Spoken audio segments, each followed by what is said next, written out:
PNS kerja 30 tahun, uang JHT sekitar 60 juta.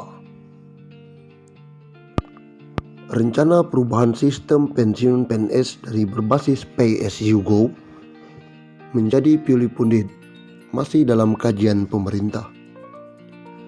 Kepala Bidang Kesra dan Pensiun Badan Kepegawaian Daerah BKD DKI Jakarta Ety Agustiani menuturkan sejatinya pihaknya mendukung seluruh skema yang akan dilakukan pemerintah pusat dalam kalkulasi yang nantinya akan ditetapkan. Apapun yang diatur dengan pusat, kita akan ikut, ujarnya kepada wartawan.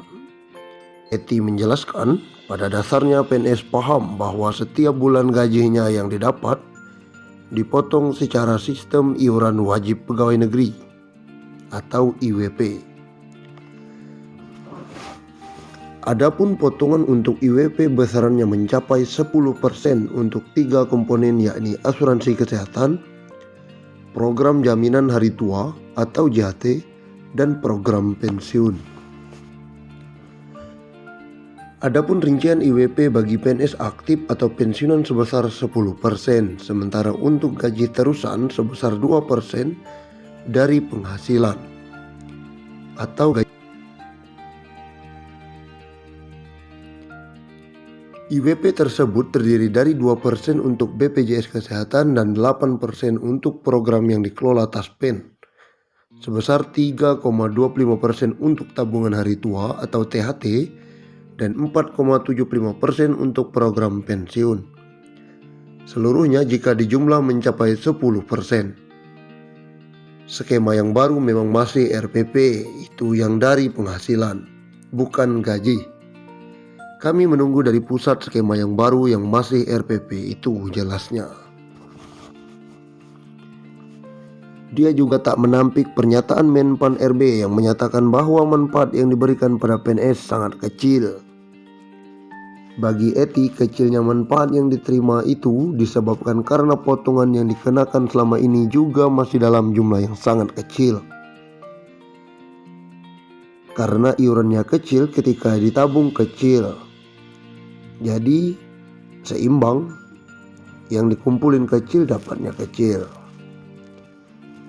Dia melanjutkan, ketika nantinya skema RPP yang baru akan muncul dengan pemotongan yang lebih besar, maka otomatis manfaat yang didapat akan menjadi lebih besar.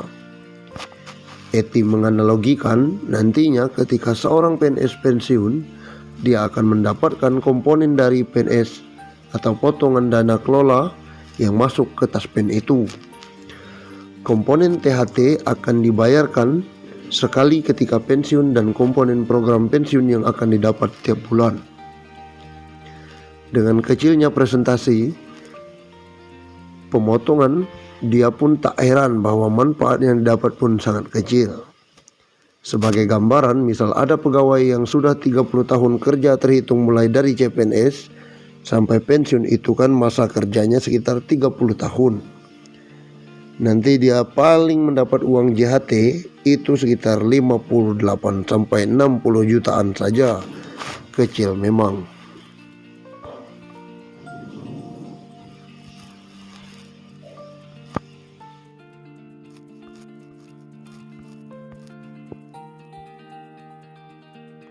Undang-Undang Republik Indonesia Nomor 11 tentang pensiun pegawai dan pensiun janda atau duda, bahwa perlu menetapkan peraturan tentang pemberian pensiun pegawai dan pensiunan janda atau duda sebagai jaminan hari tua dan penghargaan atas jasa-jasa dalam dinas pemerintah kepada pegawai negeri yang sesuai dengan ketentuan-ketentuan dalam Undang-Undang Kepegawaian. Undang-Undang tentang pensiun pegawai dan pensiun janda atau duda. Pensiunan pegawai dan pensiunan janda atau duda menurut undang-undang diberikan sebagai jaminan hari tua dan sebagai penghargaan atas jasa-jasa pegawai negeri selama bertahun-tahun bekerja dalam dinas pemerintah. pensiunan pegawai, pensiun janda atau duda, dan tunjangan-tunjangan serta bantuan-bantuan di atas pensiun yang dapat diberikan berdasarkan ketentuan-ketentuan dalam undang-undang. Bagi pegawai negeri sipil atau bekas pegawai negeri sipil yang terakhir sebelum berhenti sebagai pegawai negeri sipil atau meninggal dunia, berhak menerima gaji atas beban anggaran pendapatan dan belanja negara. Menjelang pembentukan dan penyelenggaraan sesuatu dana pensiun yang akan diatur dengan peraturan pemerintah, dibiayai sepenuhnya oleh negara. Sedangkan pengeluaran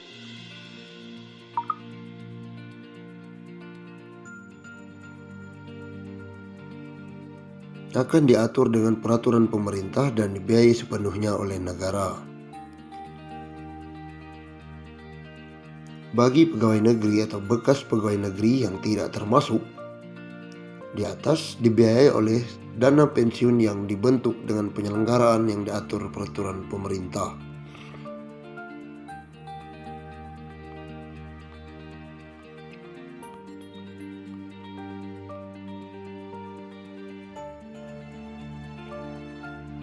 Undang-undang ini diadakan sebagai pelaksanaan ketentuan dalam pasal 19 Undang-Undang Pokok Kepegawaian yang menentukan bahwa jaminan hari tua pegawai negeri yang diantara lain berupa pensiun bagi pegawai negeri sendiri dan pensiun janda atau duda harus diatur undang-undang mengingat keadaan penghidupan masyarakat Indonesia.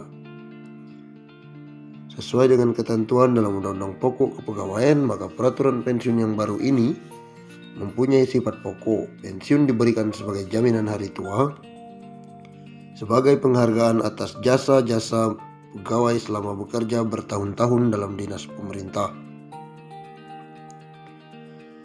Kedua sifat dari pensiun itu telah menentukan penyatuannya dalam pasal 19 Undang-undang ini yang menentukan 3 syarat pokok untuk memperoleh hak pensiunan, yaitu telah mencapai usia sekurang-kurangnya 50 tahun, memiliki masa kerja untuk pensiun sekurang-kurangnya 20 tahun.